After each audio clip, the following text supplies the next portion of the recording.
Ko'rinishidan ko'zinglar quvnab ketdi, ishtahanglar ochilib ketdimi? Bunaqa Napoleon aniq yemagansizlar. Kelinglar birga tayyorlab ko'ramiz. Idishimizga margarinni xona haroratida solib, un bilan urvoq qilib, razrexli tuxum sarig'i suvni solib, yana un solib, xamir tayyorlab olamiz. Xamir zuvalachiligi bu. Xamirni yoyib, chetlarini kesib olamiz, gaz pechiga qo'yib pishirib olamiz. Orada maslini krem tayyorlaymiz.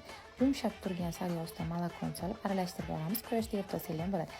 Endi jelatin tayyorlaymiz. Jelatinni ustidan 7 qo'shin muzdek suvni solib, aralashtirib xolodilnikka qo'yamiz. Endi ikkinchi krem, belkoviy kremimizni tayyorlaymiz. Tuxum oqini yaxshilab ko'pirtirib olamiz shakar bilan. Boyiga jelatinga 1 qoshiq suv solib, 30 sekund mikrovolnovkada eritib olamiz. Tuxum oqini ko'pirtirgandan keyin jelatinni solib, bitta aylantirib o'chiramiz. Vanilin xohishga ko'ra. Tayyorlab olgan tayyor ikki xil kremimizni ketma-ketlikda xuddi videoda ko'rsatilgandek taxlab olamiz. 1 soat xolodilnikka qo'yib dasturxonga tortamiz. Yoqimli ishtaha. Bugun sizlar bilan bittada o'xshab chiqadigan, og'izda eriydigan pisochni Napoleonni birgalikda tayyorlaymiz. Sariyog' bilan unimizni kroshka qilib, suvga tuxum, tuz, uksus solamiz, aralashtirib, shunaqa xamir qorib olamiz yumshoqini va 5 ta bo'lakga bo'lib 15 minutga muzxonaga olib qo'yamiz. Yumshab turgan sariyog' bilan suqshonkani yaxshilab ko'pirtirib olamiz. Krem uchun xamirlarimizni yupqa qilib yoyib, qizib turgan duxovkada 10-12 minutdan pishirib olamiz va eng tegi-tegisini shunaqa to'g'ri qo'yamiz. Krem qilamiz, qolganlarini teskari qilib kremlab chiqamiz. Shunda krem surishingiz oson bo'ladi va eng ustini bosamiz, kremlab Napoleonimizni teng 2 bo'lakga bo'lib ust-muz qo'yamiz. Shunda opisaniyada yozilgan retseptdan yarimta Napoleon tayyor bo'ladi. Sizlar ham albatta shu uslubda bir marta bo'lsa ham tayyorlab ko'ringlar. Juda ham mazali chiqadi. Yoqimli ishtaha hammaga. 30-40 yil avvalgi Napoleonni sog'inganlar bormi? Ekranga yaqinroq keling. Tayyorlanishi juda oddiy, lekin mazasi hammaga birdek yoqadiganidan pishiramiz. Urvoq ko'rinishiga kelgan margarin va un ustiga tuzli suv, uksus, tuxum sarig'i solib, xamir qoramiz. Tayyor xamirimizni 6 yoki 8 bo'lakka bo'lib, atigi 1 soatginaga muzlatgichga jo'natamiz. Bir aylanib kelib, tingan xamirlarimizni yoyib pishirishni boshlaymiz. Duxovka listi orqasiga mo'ljallab yoyilgan xamirlarimiz atroflaridan har bittasini shu holatda kesib chiqamiz.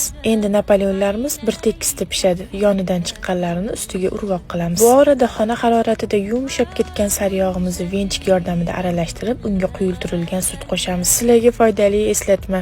Qizarib pishgan Napoleon xamirlari har doim juda ham mazali bo'ladi. Xamirimizni bir qismini urvoq qilib, Napoleon ustiga sepamiz. Albatta tayyorlab ko'ring. Yeganlarimiz ibodatlariga quvvat, tanamizga shifo bo'lsin. Agar siz ham shu retsept bo'yicha Napoleon tayyorlab ko'rsangiz, ko'chadan hech ham sotib olmaysiz. Margarin hamda unni yaxshilab uvalab olamiz. So'ngra muzdakkina suvga bitta tuxumni solib, aralashtirib, xamir qorib olamiz. Xamirni tindirib olishga hojat yo'q. Bo'laklarga bo'lib, yupqa qilib yoyib, pishirib olamiz. Krem uchun sariyog', quyultirilgan sutdan ozroqgina solib, yaxshilab mikser yordamida kamochkalari ketguncha aralashtirib olamiz. Va pishib chiqqan ko'rshlarimizni birinchisini pufaklari tepa tomonga qo'yib krem suramiz, ikkinchisini esa ko'rsatib o'tganimday aylantirib teskari tomonini joylaymiz va ko'rshlarimizni xuddi shu holatda krem ko'rsh holatida ketma-ketlikda terib olamiz. Shu joyiga diqqat bilan e'tibor bering. Eng ustki qavatini kremni surmasdan yaxshilab bosib olamiz va kremni joylab bitta ko'rshimizni juva yordamida uvalab sepib olamiz. Og'zingizda erib ketadigan mazasi, ishoning, sizni lol qoldiradigan Napoleonimiz tayyor. Albatta tayyorlab ko'ring, juda ham mazali bo'ladi. Oldindan yoqimli ishtaha izlarim. Afganskiy hamda oddiy Napoleonni tayyorlab ko'rgansiz. Bu Napoleonimiz ikkalasini uyg'unlashgan varianti. Muzdek margarin bilan un urvoq qilinadi. Tuxum, muzdek suv, uksus, ozgina tuz solib aralashtirib, urvog'imizga solib xamir qilamiz. Xamirni juda ham ko'p mushlamaymiz. Silliq xamir bo'lishi kerak emas. Orasida margarinlar qilsiz, slogalari chiroyli chiqadi. Zuvalachalani ham shunaqa nomiga zuvala qilib qo'yib qo'yamiz tindirishga. Endi har bir zuvalani ochib, shunaqa konvert shaklida tugib olamiz. Ozgina tindirganimizdan so'ng yana bir marta hamma zuvalachalarni konvert shaklida tugib olamiz.